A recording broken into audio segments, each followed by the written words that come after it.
자, 그러면 재건축에 대해서 이번에는 또 알아보도록 할 텐데, 자, 재건축 사업의 개념부터 아주 자세하게 짚어주시기 바라겠습니다.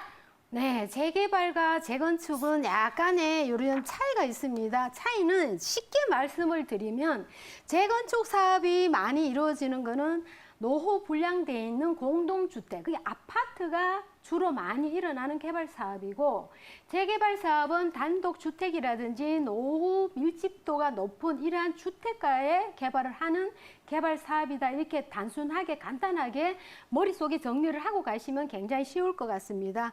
마찬가지로 노후 분양 주택을 철거를 하고 그 대지 위에 아파트가 서 있는 그 대지 위에 주택을 건설하기 위해서 기존에 살고 있는 이러한 소유주가 자율적으로 조합을 결성을 하여 가지고 주택을 건설하는 이러한 주택 공급과 주거 환경 개선하는 이러한 사업을 재건축 사업이라고 보시면 되겠죠. 두 가지가 완전히 조금 다른 개발 사업이기 때문에 구별을 하실 줄 아셔야 될 것 같고요. 기존의 낡은 주택을 허물고 다시 건설을 하고, 또한 여기는 재건축은 주택 건설 촉진법에 근거를 해서 노후 분양 주택을 청구를 하고 그 위에 새로 주택을 건설을 하고 기존의 소유주가 기존의 집 주인들이죠. 그러니까 재건축 조합을 설립해서 자율적으로 주택을 건설하는 이러한 사업이 재건축 사업인데요. 이 단어를 보시면 이해가 안 가겠지만은 낡은 아파트 그런 아파트를 개발하는 거는 재건축 사업이 주 사업이고요. 단독 주택이라든지 아주 오래된 이런 주택이 많이 밀집돼 있어 노후 분양 주택을 개발하는 사업은 재개발 개발 사업이다. 이렇게 간단하게 이해하시면 되겠습니다. 네, 우리 재개발과 같은 목적이긴 하지만요. 그와 달리 주택만 새롭게 정비한다는 점. 자, 재개발보다는 몸집이 조금 작은 사업이라고 이해하시면 조금 더 빠를 것 같습니다. 자, 그러면 이 재건축 사업은 어떤 조건을 충족을 해야지 추진할 수 있는지 자세하게 짚어주세요.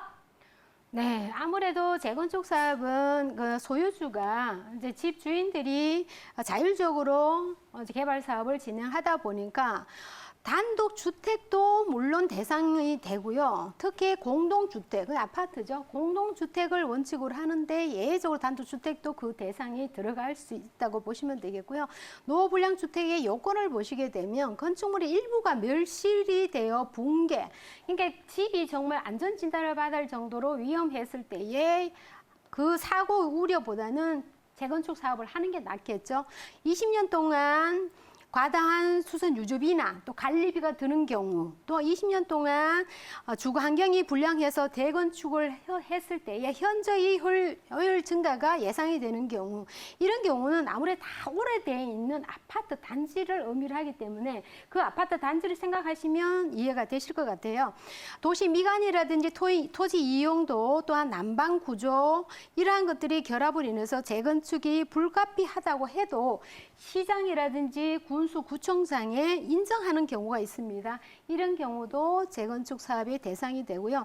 특히 이제 단독이라든지 이러한 다세대 주택의 재해 위험이 있다고 시장이 인정하는 경우, 이런 경우는 사실은 조금 이제 아파트 같은 경우는 안전진단을 통해 가지고 이러한 위험 수위를 인정을 하거나 평가를 받지만은 단독 주택이나 다세대 주택 같은 경우는 굉장히 노후 밀도가 많이 이렇게 밀집되어 있는 거는 굉장히 힘든 케이스지만은 이런 케이스도 재건축에 인정이 되는 케이스다, 이렇게 보시면 되겠습니다. 네, 요건을 또 충족을 해야 되지만 우리 재건축을 추진할 수 있다는 점 알아봤고요. 자, 이런 조건을 갖췄습니다. 그러면 주택의 재건축이 이제 추진이 됐다면 어떤 단계를 거쳐서 이 완공까지 거칠 수 있는지 자세하게 알려주세요. 네, 여기를 보시게 되면 아까 전에 재개발이랑 거의 비슷한 과정을 거칩니다. 기본 계획의 수립이 되면 이 기본 계획이 처음에 이제 서울시에서 보시게 되면 재건축이라든지 재개발 사업은 이렇게 많이 나와 있습니다. 이러한 구역 지정과 마찬가지입니다. 여기는 추진위원회 승인이 떨어지면 조합의 인가가 나오겠죠. 그러면 사업 신가, 인가, 또한 관리 처분이 여기까지는 이제 재개발과 재건축을 보시면 요 하나가 구분이 된다는 것이고요.